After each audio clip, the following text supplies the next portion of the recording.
강의 다시 이어가겠습니다.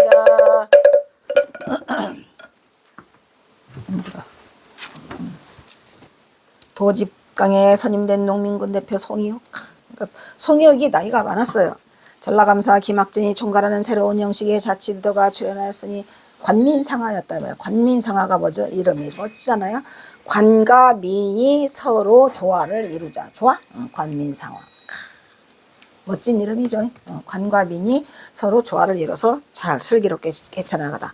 관민상하란 기존의 행정력과 백성이 협력하여 새로운 자치체제를 만들어냈던 바 송이옥은 전라 감영에서 관민상하를 꿈꿨더라.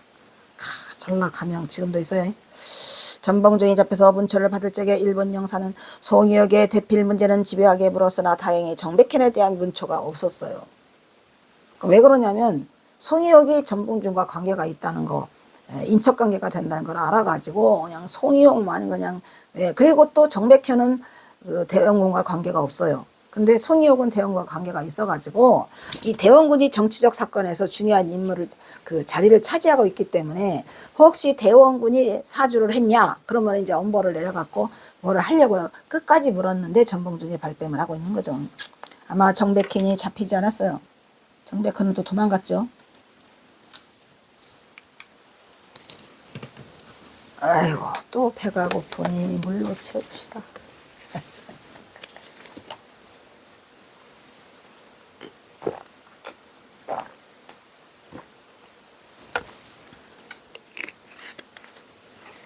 인생은 뭘까요?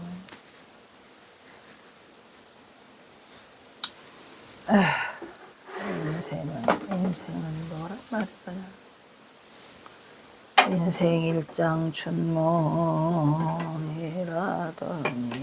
인타벌.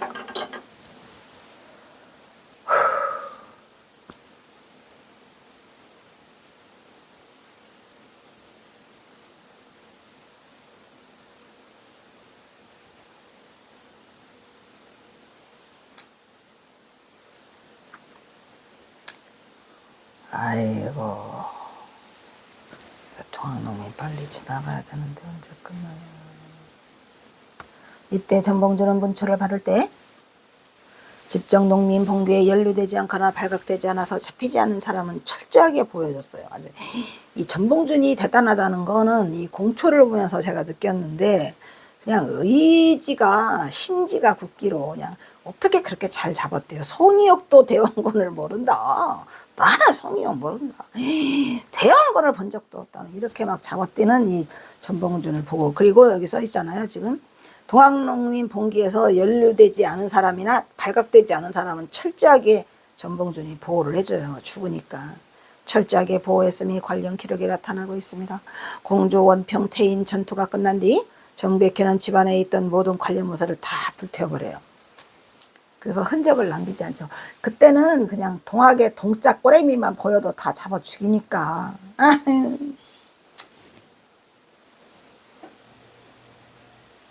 그래서 아마 경호선사도 저기가 안 나오는 것 같아요. 내가 족보를 찾아보려고 했는데 안 나와. 그때 보관되어 있던 여러 경문 통문을 하나도 남기지 않고 다 불태워버렸더라. 그리고 당촌마을 앞에 있는 신촌마을로 몸을 피해가지고 그 마을에 사는 친구 봉정범의 집 골방에 숨어 지냈으나 그것도 불안해. 봉정범이 놈은 어떻게 믿어. 아유 이상해요. 아 인간이 이렇게 힘들어서 부처님이 제도하기가 힘들다는 얘기를 그래서 한 것 같아요. 이 제도하기 어려워요. 또 꽈박을 수 있으니까 도망가야지. 그러나 이때 이것을 피시는 여간 위험하지 않았습니다. 정백현은 또 다른 피신처를 찾아야 했어요.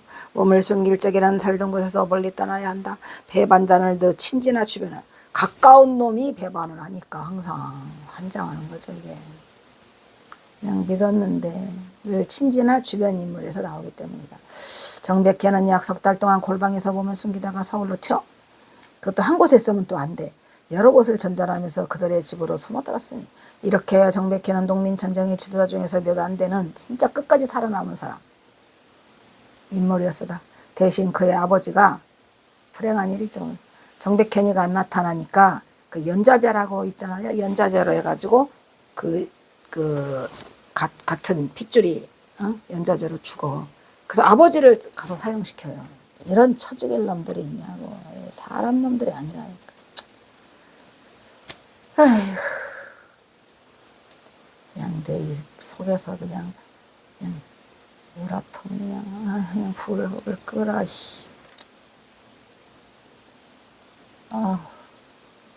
고부 수성군에 끌려가 모진 고문 끝에 죽고 말았더라 이 말이야. 아버지. 이렇게 아들 되신 아버지가 목숨을 잃은 참사가 일어난 것으로 비로소 그의 일가가 부친의 죽음을 찾아 반장으로 객지에서 죽은 부친의 부검을 찾아서 장사 지내는 일을 하기는 했으나 그 비극임에는 큰 비극임에 틀림이 없더라 이 말이죠.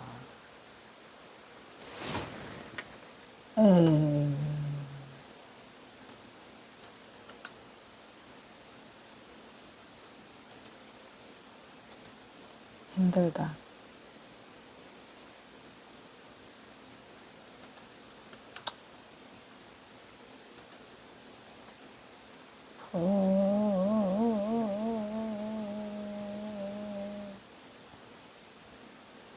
반장. 객지에서 죽은 사람을 그가 살던 곳을 고향으로 옮겨서 장사를 지내는 것을 반장이라고 합니다. 그러니까 부친이 타향에서 죽은 거야. 그래서 부친의 죽음을 반장으로 다시 와가지고 장사 지냈다 이런 얘기죠. 그러니까 했는데 그러고 보니 정백현이도 정씨야. 이는 큰 비극임에 틀림이 없었으니 다행히도 정백현의 큰아들은 7살, 둘째 아들은 2살이어서 연자법에서 벗어나서 살 수 있었다고 합니다. 만약에 그것들도 그 아들 둘이가 컸으면 또 했을 거야. 이 잡놈들이. 에휴, 이렇게 하냐. 거북은수 뭐야? 그러면 정백현은 서울에서 어떻게 살았으니 그 뒤의 삶은 어땠는가? 당시에 일본으로는 동학당 이름을 바꾸어 경성으로 잠입하는 자가 매우 많다는 얘기를 들었죠. 그래서 이제 일본군 놈이 샅샅이 뒤지는 거야. 민심이 흉흉하다는 풍문이 있다고 일본 공사에게 보고하고 이에 따라 서울 일대를 수색하고 있으니 정백현은 당시 그 연주를 찾아서 판서를 지낸 신헌구, 참판을 지낸 이근용, 이중하 등과 어울렸어요. 일부러 표시 안 내려고. 그래가지고 정백현이는 변성명도 해요. 이름도 바꿔버려요. 그러니까 뭐 지혜롭게도 했지만 뭐 그 명줄이 그렇게 닿았겠죠. 근데 이제 송희옥은 고산 전투에서 내내 그 고산이 거기 고향 마을이잖아요. 거기서 싸우다가 그 관군에 의해서 죽어요. 전봉준이 구하러 갔는데 가다가 이제 그 전사 얘기를 들었죠. 슬픈 이야기. 이때 정백현은 변성명의 이름 바꿔서 빼어난 글솜씨를 번님의 이들과 아무런 의심 없이 지냈어요. 1903년 그 정백현이라는 이름을 바꿔버렸으니 그 워낙 뛰어난 글솜씨가 있어가지고 같이 어울리면서 전혀 모르는 거죠. 1903년 고종원 벼슬자에서 물러난 사람들을 위해서 순천 송광세에 성수전을 짓게 하였으니 관음전은 본래 성수전이라 하여서 성수는 뭐요? 성인 성자가 목숨을 오래 할 수 있도록 고종이 성수전을 지었다 그러죠. 1903년 고종황제의 성수 망육 51세를 맞아 임금이 이름을 지어서 편액을 내려는 황실 기도처로서 건축되었더라. 성수전이 관세음보살 좌우에 그려진 태양과 달이 고종황제의 묘와 명성황후를 상징하고 있고 그 내부 벽화의 문신들이 허리를 굽히고 불단을 향해 서 있더라. 그러니까 이렇게 그 불교가 그 수선왕조 500년 동안에 8천미 속에 속하고 유교로 그 국교를 삼고 있지만 척불이죠, 척불. 그런데 이제 내내 그 궁궐에서는 불교를 끝까지 밀고 오죠. 이때 일가 아저씨뻘되는 정명원이가 있었어요. 정명원의 청구로 정백현이가 성수전 공사를 지휘하는 변류사를 맡게 돼요. 신기하죠. 이 일을 훌륭히 마무리하고 나자 그에게 해주 관찰사 주사가 되어졌으니 이 일은 아마도 그의 재산과 일가의 덕택으로 이루어졌을 것이지만 그의 학식도 그렇죠. 학식이 뛰어나고 글솜씨가 뛰어나기 때문에 그 변류사를 준 거죠. 그는 서울 생활 동안 쌓인 회한이 이렇게 쓰고 있다.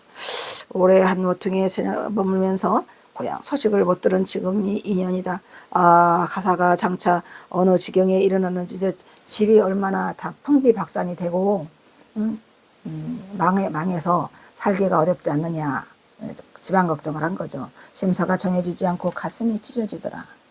참 이런 까지도 아마 있으니 얼마나 좋아. 우리 송희옥은 그림자 흔적조차도 없는데 스스로 생각하기를 집에 들어가 죽었든 살았든 소식이라도 들으면 안심이 될 것이다. 그는 비록 하찮은 벼슬자리를 갖다 보신했으나 나란 일이 그랬다는 걸 보고 의를 팽개칠 수밖에 없었다. 그리고 9년 동안 또들이 생활을 끝내 고향에 돌아왔더라. 그리고 고창 오정동으로 옮겨 살았더라. 이때 정백현은 왜 살아요? 1920년까지 살죠. 에이, 또 안 옮겨졌네. 무장현 공면 예전리 향리마을 지금의 고창군에서 200석직의 부자의 아들로 태어나서 그는 어릴 적부터 글을 익혀 선비로 이름을 올렸으며 25세 때 송이옥과 함께 25세구만. 송이옥은 전봉준 경호선사가 25세 때가 언제냐면은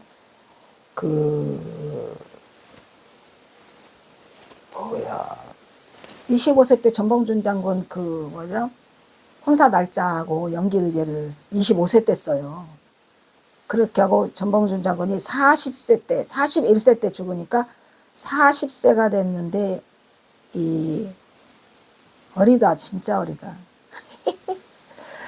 전봉준 40살에 경호선사는 그때 46세, 그리고 송이옥은 정백현이는 굉장히 영특하고 이 실력이 뛰어났나 보구나. 그러니까 정백현이가. 그래서 25살 때고 송희옥은 한 50, 60 됐겠구만. 그러니까 경호선사가 46세니까 작은 아버지니까 56세. 그래서 나이가 많아서 이제 전주 도직강을 준 거군요. 그러니까 이 정백현이는 나이가 아주 어려요. 25세 때 송이옥과 함께 전봉준의 비서로 글을 짓는 일을 드맡다. 아이고 대단하네. 저서로는 시를 중심으로 보내는 진함 견문록을 남겼으니 어릴 적부터 글 잘하는 신동으로 소문이 났다거나 얼굴도 잘생기고 정남기 선생도 잘생겼어요. 그러니까 그 집안은 잘생긴 집안인 것 같아. 우리 경호선사네가 더 잘생겼어. 체격이 당당하고 언변이 좋았다거나 산송을 잘 처리했다. 산송은 뭐예요? 고소나 이런 거 나올 때 잘했다 그런 얘기죠. 상소를 잘 처리했다거나 원들이 쩔쩔맸다는 이야기 듣다. 원님들이 와갖고 쩔쩔매는 거예요. 어린 정백현에게. 그리고 인심이 좋아 곡식을 꽂으면 받을 줄을 몰라 나물 양반 새거리 줄을 주듯이 한다는 말이 떠돌았다고 하니까 무조건 퍼졌군요. 퍼졌어요. 나물 양반은 정백현의 처가 나물이어서 붙여진 표로였으니 그가 고향에 돌아온 것으로 1903년경으로 9년 동안 고향을 떠나 그래도 살아서 다행이죠. 그런 집을 오정동으로 옮기고 시사는 일체 입에 올리지 않고 끊고 살았다고 합니다. 이 정치에 관한 이야기, 동학농민에 관한 얘기. 고종이 죽자 집뒤 삼봉당에 만국단을 만들어 놓고 아침마다 호국을 하였더라. 아주 그러니까 충신이야. 대단한 사람이죠. 에휴. 나는 정백현이랑 무슨 관계가 있을까요? 122장 고부 봉기와 자진의 삶. 이건 앞 얘기네 또, 그죠? 왔다리 갔다리 하고 있어 지금. 1894년 1월 10일 전봉준자 고부의 농민들은 군수 조병갑의 학정에 대하여 밀란을 일으켰더라. 후일 체포된 후 전봉준은 조병갑 이반 석보의 축점이 붙인 조규순의 송독비 건립 명목으로 백성들에게 노동력과 비용을 부담시켰을 뿐만 아니라 그 외에도 과도한 세금 징수, 협박과 무고, 심지어는 형제끼리 싸웠다고도 그것을 벌금을 물었대잖아요. 미친놈이야. 비리와 착복 등 다양한 방법으로 농민들을 수탈해 원한을 일으켰다고 진술했어요. 누가? 전봉준이 공초에서. 하지만 이들은 처음부터 무장봉기를 선택한 것이 아니었고 1893년 11월부터 전봉준과 농민들은 조병갑 또는 전주감사에게 패정의 시정을 호소했어요. 여러분, 그러니까 동학농민이 그냥 무작정 일어난 게 아니에요. 이미 1893년 11월부터 여러 번 시정할 것을 상소를 올렸는데 안 들어. 그런 척도 안 해. 에? 그래서 일어난 거죠. 시정을 호소했지만 모두 거부를 당했더라. 거부를 당해서 일어난 거죠. 그 과정에서 1893년 11월에 사발통문을 쓴 게 그 원인이죠. 경호사가 사발을 엎어가지고 써라! 라고 작성하고 고부성 점령, 조병갑 처형, 탐관우리 처단, 전주선 정령, 서울 진격 등을 내용하여서 봉기 계획을 다 세운 거를 세나갔어요. 이게. 그래 조병갑이란 놈이 튀는 거야. 담장을 넘어서. 그러나 조병갑이 튀어가지고 익산군수로 가죠. 그리고 전출되어 유보했던 것인데 그게 1894년 1월 9일 그냥 익산군수로가 자빠져 있었으면 됐는데 1월 9일 날 1894년 1월 9일 날 고부군수로 다시 와요. 근데 이 고부군수로 왜 오느냐면은 고부라는 곳이 땅이 기름지고 해산물이 풍부하고 여러 가지로 돈을 뜯기가 좋고 세금을 걷어들이기가 좋은 곳이라서 그 삥땅이 많이 생긴답니다. 그래서 서로 고부군수를 오려고 했는데 이 조병갑이는 그 조대빈의 친척이라 빽이 많아. 그래서 다시 이 고부군수로 발령을 받아. 어디다 대고 지금 도망갔던 놈이 1월 9일 날 다시 오냐 이놈아. 어? 간이 배 밖으로 나왔어요. 그래서 1월 9일 날 와가지고 1월 10일 날 말목장터라고 있잖아. 말목장터에서 모이자 해가지고 동학농민 봉기가 일어났는데 경호선사는 고부에서 일으키지 말라고 그랬고 어디에서? 무안 공산에서 일으키라 했는데 이 조병갑이라는 놈이 오는 바람에 꼭지가 돌아가지고 그냥 고부에서 일어나게 되는 거야. 그것도 운명이라고. 이미 정해진 수순이 아니었을까. 아니 이 조병갑이라는 놈은 그냥 익산군수로 있지. 그냥 내가 익산군 왕국면이다. 익산군 왕국면인데 익산군은 그 바다와 접해 있지 않아서 해산물 그런 거 구하기는 어렵죠. 땅은 기름지지만. 그래서 그가 1894년 1월 9일 날 고부군수로 재임명이 되자 행동에 나선 거야. 안 되겠다. 이놈이 또 왔네. 20명의 사발통문 서명자 중에서 전봉준, 최경성, 김도상 등의 주도로 고부 농민들은 1월 10일 날 이평에 이평면이죠. 정읍군 이평면 원소리 조소리 이평의 발목 장터를 출발하여 고부 관할을 습격했지만 조병갑은 이미 도망가 버렸더라 이런 얘기야. 이런 몰래 담장을 넘고. 정부에서도 2월 15일에 전주감사바 조병갑의 책임을 묻고 조병갑을 이제 정부에서 이제 하는 척이라도 해야 될 거 아니에요. 그래가지고 이제 전주감사바 조병갑한테 책임을 묻고 조병갑을 체포해서 수감하라라고 명을 내렸어요. 그 대신으로 누가 와요? 이용태 놈이 와요. 근데 이용태 놈은 더해요. 그게 있잖아요. 파출소를 피하니까 경찰서가 나타나요.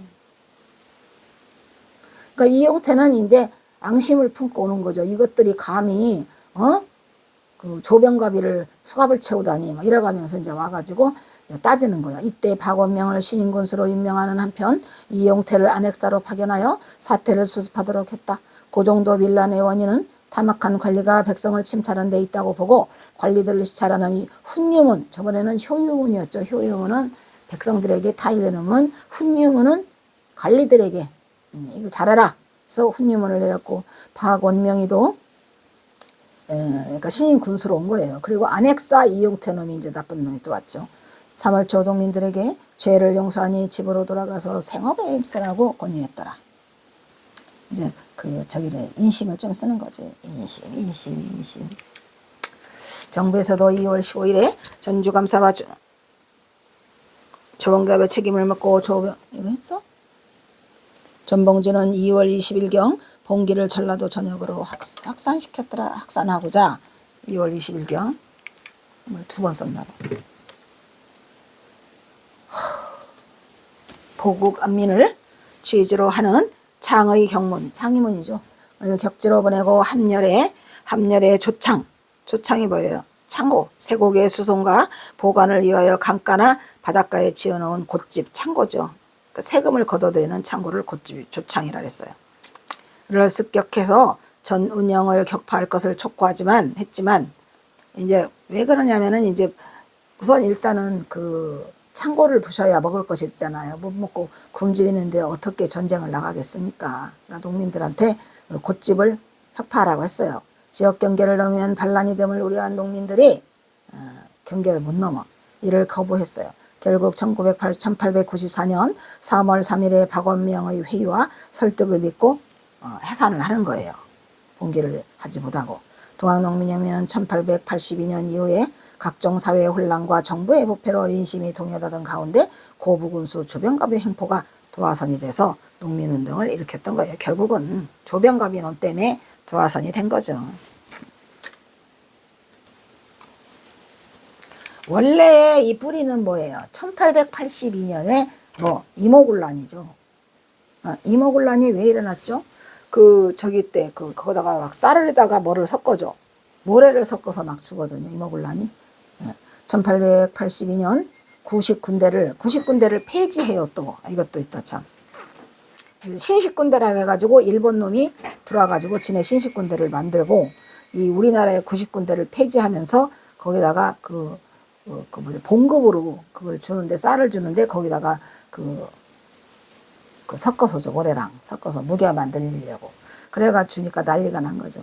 1882년 90군대 폐지와 관련해서 오군영에 소속되었던 군인들에 의해서 이모군란이 일어나게 된다. 이 오군영은 또 누가 만들었죠? 오군영? 정조가 만들었죠. 정조가 오군영. 그죠? 일단 또 여기서 끊도록 하겠습니다.